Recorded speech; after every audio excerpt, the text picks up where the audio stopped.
à tous, donc pour faire suite à la dernière vidéo, j'ai décidé aujourd'hui de vous montrer encore un tutoriel pour réaliser une carte animée. Donc cette carte, vous la trouverez souvent sous l'intitulé carte waterfall, donc évidemment c'est de l'anglais. Ça veut dire tout simplement carte cascade.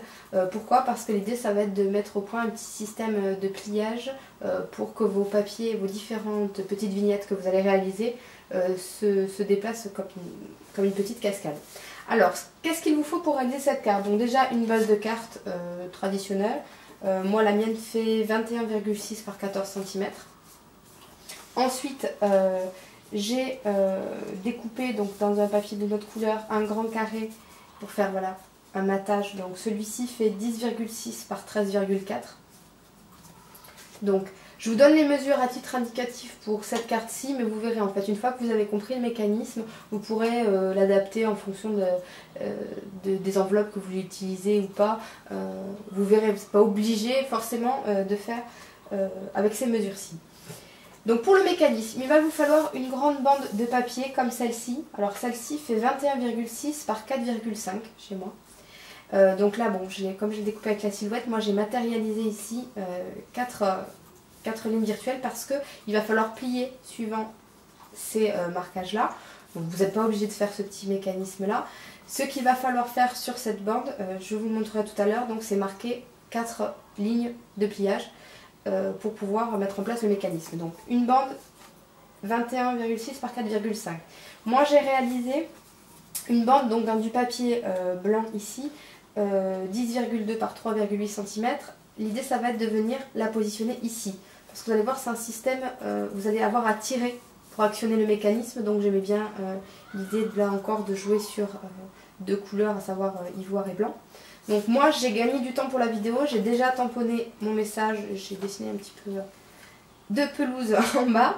Et j'ai déjà tamponné mes 4 carrés blancs, donc des carrés qui font 5,1 par 4,5, donc j'en ai 4. Donc pour gagner du temps, vous voyez j'ai déjà tamponné mes motifs et je les ai déjà coloriés. Petit carré blanc que vous viendrez placer sur 4 autres carrés, alors là une fois encore ivoire, carrés qui font 5,1 par 5,7. Parce que l'idée, ça va être de pouvoir réaliser, une fois encore, un matage. Ensuite, pour finir, il vous faut une petite bande comme celle-ci. Alors celle-ci fait 10,2 par 2 cm. C'est cette bande qui va vous permettre de maintenir le mécanisme bien en place pour pouvoir l'actionner sans que ça parte dans tous les sens. Il vous faut enfin 2 attaches parisiennes. C'est celles-ci qui vont venir maintenir votre mécanisme de part et d'autre de la carte. Pourquoi avec des attaches parisiennes, je vous expliquerai tout à l'heure, parce qu'il ne faut surtout pas coller cette bande, vous risquez de bloquer le mécanisme. Donc première étape, déjà réalisez vos petits motifs que vous allez venir positionner sur les petits carrés, enfin les rectangles en l'occurrence, que vous avez prévus à cet effet.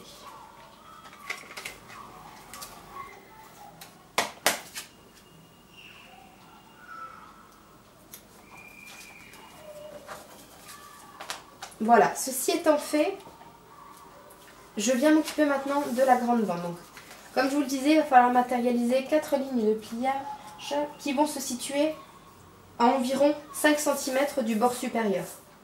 Il y a à peu près 5 cm là. Moi, ça fait 5,1, voilà. Donc, vous faites votre première marque à 5 cm du bord supérieur de la bande. Et vous allez en faire 3 de plus en espaçant à chaque fois de 1,8 cm. Donc, ce que je vais faire, c'est que moi, vu que je les ai déjà matérialisés comme ceci, je marque le pli. Voilà. Et donc, je plie comme ceci en accordéon. Alors, ce que je vous conseille de faire, c'est de le faire dans les deux sens, de manière à ce que le papier soit bien souple, pour que le mécanisme se fasse correctement. Voilà. Donc l'idée, ça va être, voilà, vous allez avoir votre papier qui va faire ceci. Vous voyez? Donc, une fois que vous avez votre mécanisme déjà plié, pré-plié, hop, hop, et hop, comme ceci. Vous allez venir coller, alors vous choisissez l'ordre dans lequel vous voulez positionner vos petits encarts. Vous allez venir coller le premier ici. Et l'idée, ça va être de les faire se superposer en collant à chaque fois un petit peu plus haut la bande précédente. Donc, je viens mettre de la colle ici.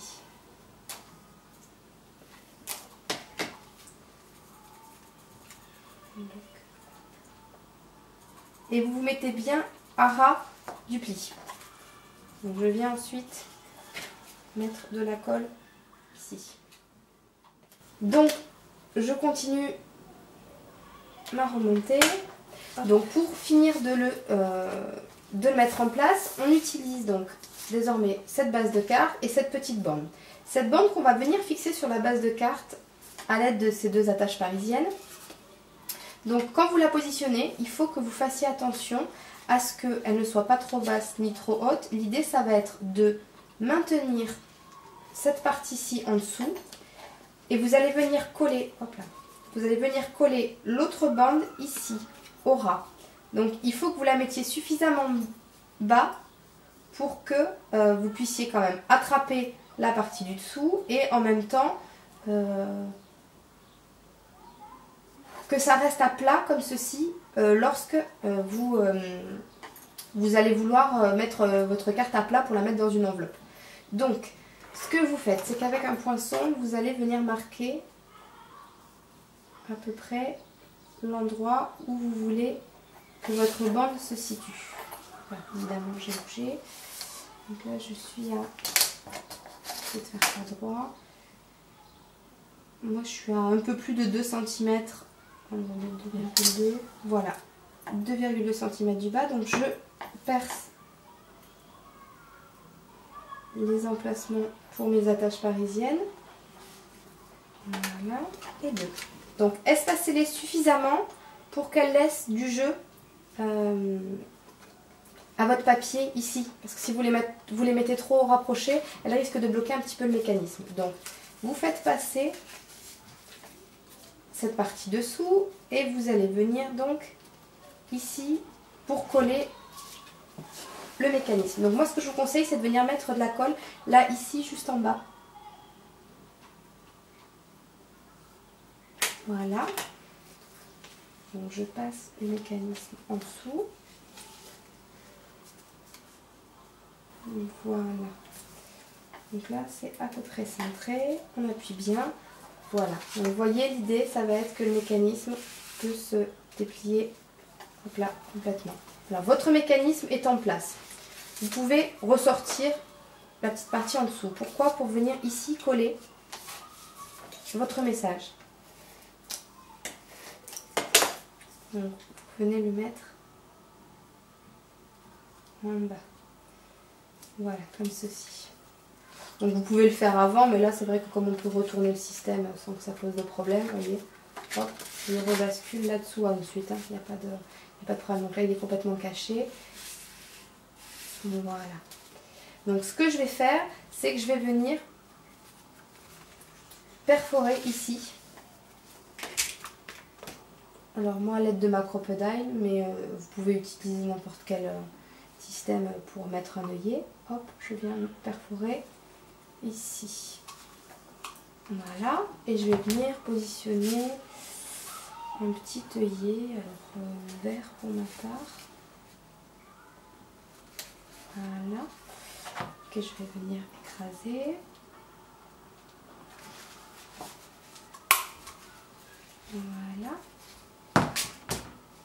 Voilà qui est fait. Donc une fois que mon œillet est posé, pardon, je prends de la petite ficelle. Vous pouvez utiliser également un ruban. Je passe ma ficelle à l'intérieur. Je fais un nœud. Je le double. Alors l'idée ici, ça va être que la ficelle pende un minimum pour qu'on puisse quand même attraper le mécanisme, puisque quand la carte va être complètement fermée, voilà, comme ceci, on devinera juste la ficelle. Alors, après, c'est comme vous voulez. Il est possible d'utiliser une bande pour le mécanisme un petit peu plus grande pour qu'elle dépasse un peu plus. C'est à vous de voir si vous voulez qu'elle soit complètement masquée quand la carte est à plat ou si vous voulez qu'elle apparaisse un minimum. Donc, sur ce modèle-ci, elle apparaît quasiment pas. On voit vraiment que la ficelle qui dépasse. Je vais réduire d'ailleurs. Donc c'est à vous de voir comme vous voulez, la façon dans laquelle vous voulez que votre mécanisme soit. Est-ce que vous voulez que la borne soit complètement apparente en bas ou pas? Vous voyez que bon là le mécanisme fonctionne correctement. Hop. Alors voilà, faites bien attention, ce que j'ai pas fait ici, c'est de bien coller ici votre bande de papier si vous faites comme moi, si vous superposez des papiers pour pas que ça bute. Vous voyez ici, ce que ça faisait il y a quelques secondes puisque j'avais pas bien collé mon papier. Mais voilà, le mécanisme, hop, il est prêt. Donc après vous pouvez finir de décorer la carte comme bon vous semble, ce que moi je vais faire tout de suite et je vous montrerai donc des photos de la carte terminée. Donc voici ma petite carte waterfall terminée. Donc ce que j'ai fait, c'est que j'ai rajouté quelques strass, j'ai mis deux trois petits points de stylo. Je me suis amusée à faire une petite frise en pelouse pour rappeler les différents petits motifs. Donc j'ai précisé qu'il fallait tirer. Et j'ai rajouté avec une petite perforatrice ronde, ce type là. J'ai fait une petite encoche là parce que je trouvais ça plus sympa que l'œillet dépasse un petit peu. Donc vous voyez comme hop, voilà, j'ai plus qu'à tirer pour actionner le mécanisme et à remonter pour recacher mon petit message et remettre ma carte bien à plat. Donc voilà, j'espère que ce petit tutoriel aura été suffisamment clair pour vous permettre à votre tour de vous amuser à réaliser ce genre de petite carte très sympa. J'ai vu aussi ce genre de mécanisme intégré dans une page de scrap, ça peut faire très joli également. Donc voilà, si jamais vous avez des questions, vous n'hésitez pas, vous me faites part de tout ça sur le blog. Voilà, je vous souhaite une bonne soirée et je vous dis à très bientôt.